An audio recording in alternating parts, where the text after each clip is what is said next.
In this video, you're going to learn how to describe wines so that you can gain confidence in talking about wine. And you can also find more wines that you love. And stay tuned until the end because I'm going to give you a great way to remember all of this. If you want to live well and enjoy good wine, then subscribe to my channel and hit the bell for notifications so you know when I have a fresh tip on Thursdays. I'm Dini and I've hosted wine tastings for British royalty in my 20 years of teaching wine. I'm sought out because of my fun way of doing things, and I'm going to share that with you today so that you can get the maximum enjoyment out of your wines. The key to describing wines well that I found is to have options in front of you. Think back to when you used to take tests in school. Which was easier, when you had to fill in the blank or when you had multiple choice options? The choices work better because they kind of jog our memory and provide suggestions to be able to choose from. It's the same way when it comes to wine tasting. So here are your multiple choice options that you're going to think about. We're going to talk about the intensity of wine,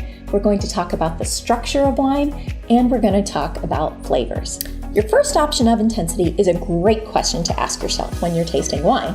How intense is this wine? Does it hit you over the head with its smells and its taste?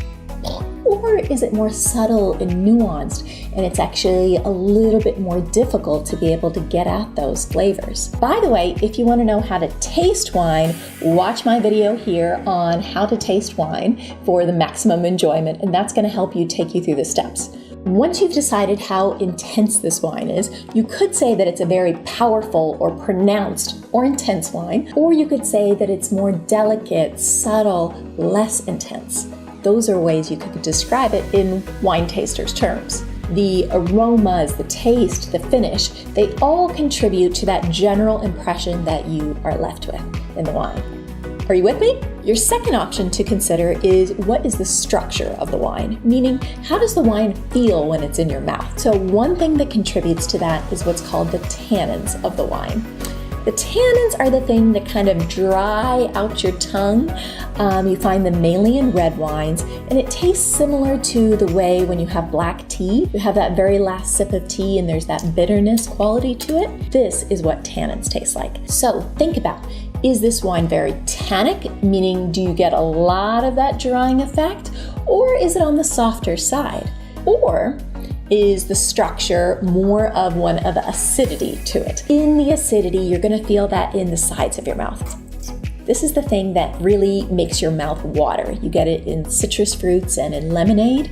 So if you find a wine like a Sauvignon Blanc, for instance, that has a lot of acidity to it, this is something that you could comment on. Another structural element that you could comment on is the body of a wine. Is it light-bodied or heavy-bodied? If it's heavy-bodied, it's going to really have a mouth-filling, weighty feel in your mouth. Or if it's lighter-bodied, it's going to be a little bit more similar to water. Now, if you're interested in this concept of body, I actually did a whole video on that, so you can really dive into that and be able to taste it and see it for yourself. You can get the link to that video up there. Sweetness is another structural element of wine. And sweetness, I find, is really polarizing when it comes to people. People either really love it, sweet wine, or they hate sweet wines. So let me know in the comments below, are you a lover or a hater of sweet wines? So when thinking about your multiple choice options, we talked about the intensity, we talked about structure, and now on to the third one, which is flavor.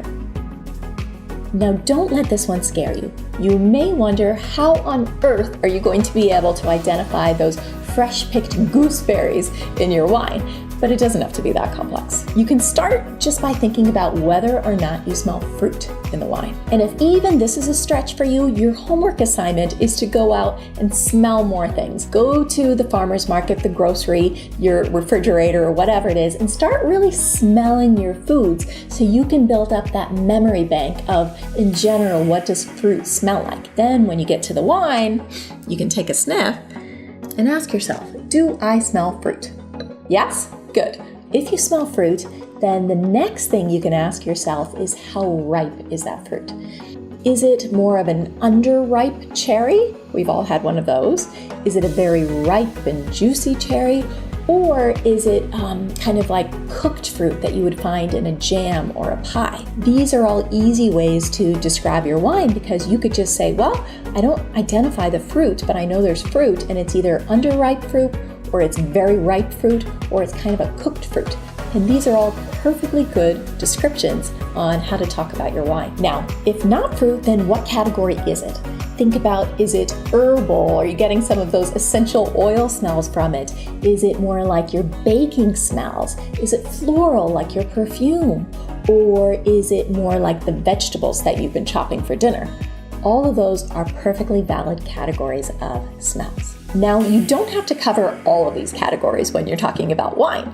You could just say, well, there's something that I find that's remarkable about either the intensity, the structure, or the flavors in the wine, and then just talk about that. Remember, these are all tools to be able to help you enjoy the wine more, to find more distinctions in the wine so that you can have a deeper experience and enjoyment of the wine. And the other really useful thing is, once you can talk about the wines that you like or don't like, you'll be able to find more of those when you're buying your wine to describe to the sommelier or the person in the wine retail store. Now that you understand some of your options, you may want the crib sheet to be able to go out and practice some of these multiple choice options when describing wine. So I created an awesome wine description chart that I will send you for free. Just click on the link below and let me know that you want it, and I'll send it to you. If you learned something from this video or enjoyed it, then give it a like, share it with all of your friends who love wine, and remember to subscribe. And I would love to know from you, what tip have you learned today that you're going to go out and use the next time you want to describe wine? Cheers!